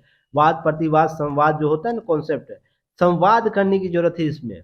तो ये चीजें आपको समझने की जरूरत है। जो भी है धर्म ग्रंथ है या तो जो भी चीजें हैं हमारे सिस्टम सोसाइटी में, वो किसी भी धर्म पंथ वर्गों का है, तो उस पर है ना संवाद करने की, जो उसके जो पॉजिटिव इम्पैक्ट है उसको सबके सामने लाने की जरूरत है। और विश्व के सामने, अब मैंने एक एग्जाम्पल दिया था ना, बड़े बड़े धुराशाही लोग जो विद्वान प्रगणता अपनाते हैं ना, तो मैं उनसे बस एक सवाल जवाब करता हूँ, बस उसका उत्तर आप लोग दीजिएगा, तो आपको चीजें समझ जाएगी। सर्न का नाम सुने हैं ना, जो सर्न कम जो आपको गोल्ड पार्टिकल की खोज की थी, हाल ही में हुआ है, आप लोग को जानते होंगे। विश्व की सबसे बड़ी फिजिक्स लाइब्रेरी वहां पर, वहां लाइब्रेरी के सामने जानते हैं आप लोगों को क्या है? नटराज की मूर्ति लगाई गई है। ध्यान रखिए, विश्व की सबसे बड़ी फिजिक्स जो लाइब्रेरी है उसके कैंपस में नटराज की मूर्ति है। और नटराज का वो तांडव नृत्य का मूर्ति है। इसके संदर्भ को समझिएगा कि विश्व के बहुत से बुद्धिजीवी वर्ग है ना, जो भारतीय लेखन क्षमता का रिसर्च कर रहे हैं और बहुत सी चीजों को समझ रहे हैं। ये वास्तविक से एक बृहद कॉन्सेप्ट है, सनातन जो ग्रंथ रहे हैं उसमें रहा है। उसके पॉजिटिव इम्पैक्ट को हम लोग लेके चलेंगे। तांडव नृत्य किस संदर्भ में समझा जाता है, किस ऊर्जा को बताता है, ये किसी से छिपा हुआ है। अब इसका कोई मुझे जवाब दे दे। वो फिजिक्स में जो विश्व के सभी वैज्ञानिक वहाँ हैं, उन चीजों को समझा रहे हैं, समझ रहे हैं, उस पर रिसर्च कर रहे हैं, गॉड पार्टिकल को खोज रहे हैं, उसकी फिजिक्स लाइब्रेरी में नटराज की मूर्ति क्या कर रही है? अगर किन्हीं के पास इसका जवाब अगर बेहतर हो ना, तो मुझे कमेंट सेक्शन में जरूर दीजिएगा। अगर नहीं है तो चीजों को समझिए कि क्या किस रूप से विश्व की लोगों के द्वारा मानसिकता को डेवलप किया जाता है। और भारतीयों को अपने भारत के प्राचीन इतिहास के होने में गर्व है। मैं कहीं एक वीडियो देख रहा था कि कहीं मीम आता है ना, वीडियो आप लोग देखते होंगे, मीम वीडियो जो आता है, कट के आता है कहीं चीजों को, यूट्यूबर को आता है। तो एक बंदा बोल रहा था क्या, देखिए सुनिएगा, मैं किसी धर्म विशेष की विपरीत बातें नहीं कर रहा हूँ, कॉन्सेप्ट समझने की बात कर रहा हूँ। उसके द्वारा बोल रहा है कि भारत में मुसलमान ही केवल कुछ दिए हैं, कुछ दिए हैं, जैसे ताजमहल दिए हैं, चार मीनार दिए हैं, दिल्ली का लाल किला दिए हैं, और आपको ये कहते हैं, और उसके बाद क्या है, कुतुब मीनार दिए हैं, और भी उन्होंने लेख लिया है। पर इन्होंने कभी नहीं ये चीजों को समझा है कि उनकी विरासत तो सही है, पर विरासत के पीछे के आदर्श को कभी समझा है कि उसका उद्भव किस संदर्भ में हुआ है। उनके द्वारा जो बनाए गए भारत में जो आर्किटेक्चर है, क्या उसी परलेटी के अनुसार अरब में वैसा है? वही कॉन्सेप्ट का कभी इन्होंने कभी गहन अध्ययन किया है? जो लोग इस चीज को समझ रहे मेरे सेंस को, वही जवाब दीजिएगा। भारतीय संदर्भ में आके इनका आर्किटेक्चर और भी उन्नत हुआ है, इस चीज को समझिएगा। दूसरा कि हमारे पास उससे हजारों साल पहले अजंता की, एलोरा की, और भी वृद्धेश्वर मंदिर की कॉन्सेप्टिव रचनाएं थीं, जिसको हम लोगों ने या वामपंथी रचनाकारों ने बेहतर और प्रबंधन के साथ नहीं लिखा, सामने नहीं लाया। उसके पीछे के कॉन्सेप्ट को समझिएगा। जब इस प्रकार की मानसिकता सभी में रहेगी, हाँ, बृहद रूप से ताजमहल हमारे लिए एक आदर्श है, सांस्कृतिक विरासत है, उसे भी हम लोग समझेंगे, बेहतर तरीके से समझ रहे हैं। पर साथ में जो हमारे पूर्वजों के द्वारा स्थापित जो कॉन्सेप्ट है उसको भी तो समझने की जरूरत है। आप यहाँ समझिएगा, अब सोच के देखिएगा, ऐसा ही कोई मंदिर है जहां पर 7 सुरों का आवाज निकलता है मंदिर के पिलरों से। अब बताइए विश्व में ऐसा कोई आपको कॉन्सेप्ट नजर आया होगा? अब इस पर हम लोग गर्व न करें, पूरे भारतीय, वो हिंदू हो, मुसलमान हो, सिख हो, ईसाई हो, जैन हो, या कोई और भी हो, अगर इस पर हम गर्व नहीं करें तो क्या करें? तो यहाँ पर क्या होगा, सब बुद्धिजीवी वर्ग उठ जाएगा और उसके वामपंथी विचारधारा के साथ इसका विरोध प्रतिरोध करेगा। सांप्रदायिक अर्थात तुष्टीकरण की राजनीति में भी इसका विरोध करेगा। ऐसे ही गीता है, और गीता के संदर्भ में राम आदर्श जो है वो भी आपको ये सब में प्रश्नगत चिन्ह किए जाते हैं। तो आपको ये हमेशा याद रखना है, आपको न्यूट्रल रखना है, हिंदू हो, मुसलमान हो, सिख हो, ईसाई हो, या किसी और भी तरह, आप केवल एक एस्पेरेंट है। सभी के पॉजिटिव, सभी के नेगेटिव के बीच में तालमेल स्थापित करना। तो ये चीजें आपको ध्यान रखनी है। इस आर्टिकल का मतलब यही समझ में आएगा, और इन सब चीजों को कवर करना है। चलिए नेक्स्ट हम लोग बात करेंगे देखिए, न्याय प्रणाली में सुधार का समय है और लगातार इस पर चर्चा हुई है। तो आप लोग इसको बस आर्टिकल को पढ़ लीजिएगा, पहले की ही बातें की गई है सभी चीज़ें। कैसे न्याय प्रणाली में सुधार है, आयु सीमा क्या है, कोलेजियम व्यवस्था क्या है, सभी पर मैं पहले चर्चा कर चुका हूँ। इसलिए समय वेस्ट मत कीजिए चीज़ों को पढ़ने में, यहाँ पर एक्सप्लेनेशन के तौर पर आपको पहले का वीडियो आपको यहाँ पहले भी बताया गया है। बस कॉन्सेप्ट पेपर का की नोट्स देखिएगा पहले का, और साथ ही साथ क्या करना है, इस जब पेपर अपलोड हो जाएगा तो आपको देख लेना है, समझ लेना है। अब जीएसटी संग्रह के संदर्भ में कुछ डाटा आया, इसे भी आप लोग देख लीजिएगा। कितना संग्रह हुआ है, लगभग 1,49,507 करोड़ रुपये संग्रह किया गया दिसंबर 2021 के मुकाबले, या 15% अधिक है। तो जीएसटी संग्रह के मामले में कभी उपयोग हो, जीएसटी के लाभ और हानि के बारे में बताया जाए तो कुछ संग्रह के संदर्भ में तो आंकड़े आप लोग दे सके, इसको कवर करना है। क्रिप्टो करेंसी की चर्चा बार बार हो रही है, तो क्रिप्टो करेंसी के संदर्भ में कुछ चीज़ें हैं जो आरबीआई क्या कर रहा है कि इस पर चर्चा परिचर्चा कर रहा है। तो ध्यान ये रखना है क्या कि G20 के सम्मेलन में विश्व के जो भी मंच पर लोग आएंगे उसके साथ विचार विमर्श किया जाएगा। ये किया जाएगा, आरबीआई रिपोर्ट का आंकड़े के सारे क्रिप्टो समर्थकों के आईना दिखाएगा कि हाँ किस प्रकार इसके नेगेटिव सेंस आ रहे हैं, पॉजिटिव सेंस आ रहे हैं। 3 विकल्प दिया गया है क्रिप्टो के जोखिम को लेकर, एक की तरह का नियमन सिद्धांत सभी एजेंसियों के अपनाए हैं। क्रिप्टो एसेट के रूप पूरी तरह से प्रतिबंधित कर दिया जाए या क्रिप्टो को अप्रासंगिक करार दिया जाए, 3 विकल्प हैं और तीनों में क्या करता है आप देखिए, इस पर जल्द ही निर्णय आएगा तो उस पर हम लोग चर्चा करेंगे। आज का न्यूज इतना ही। अंतर्राष्ट्रीय स्तर पर देखिए, मैं इसी की चर्चा कर रहा था अभी आर्टिकल में। अमेरिका में देखिए, पहले तो स्लो डाउन हुआ है, बर्फ हुआ, बर्फबारी हुआ, बाढ़ आया, अब कहर टूट रहा है उसका। अमेरिका अभी भी क्या बोलेगा कि अमेरिका बोलेगा जलवायु परिवर्तन के संबंधित विकसित देश अपनी जवाबदेही नहीं लेंगे। भाई जवाबदेही नहीं ले, वो सबसे पहले समस्या आप ही की होगी। और हम भारतीय तो किसी भी समस्या में आया तो हम लोग लड़ लड़ के डट के आगे, जापान को भी हो लड़। अभी हाल ही में ताइवान पे आया ना, जापान में भूकंप आए, लोग बार बार, तुमने नागासाकी हिरोशिमा की 2 घटनाएं कर दी फिर भी जापान खड़ा हो गया। हम लोग में जीवटता है, हम लोग जी सकते हैं विषम परिस्थिति में। तुम लोग है ना बहुत सी चीज़ों को नहीं कर पाओगे। इसलिए सबसे पहले तो यूरोपियन कंट्री और जो भी इस प्रकार के देश हैं, जो विकसित देश हैं, जो विलासिता भरी ज़िंदगी जीते हैं, तो सबसे पहले आपको सुधार करने की ज़रूरत है। फिर हम लोग बात करेंगे कल के वीडियो एनालिसिस के साथ। नया साल आप लोग नए लक्ष्य के साथ नई चीज़ों को कवर करने का प्रयास कीजिए। जो भी आप लोगों ने शपथ पत्र दिया है, कोशिश कीजिए उसको पूरा करने में अपनी ईमानदारी बरतिए, ताकि आपका लाभ अंतिम समय में प्राप्त हो सके। धन्यवाद। जय हिंद।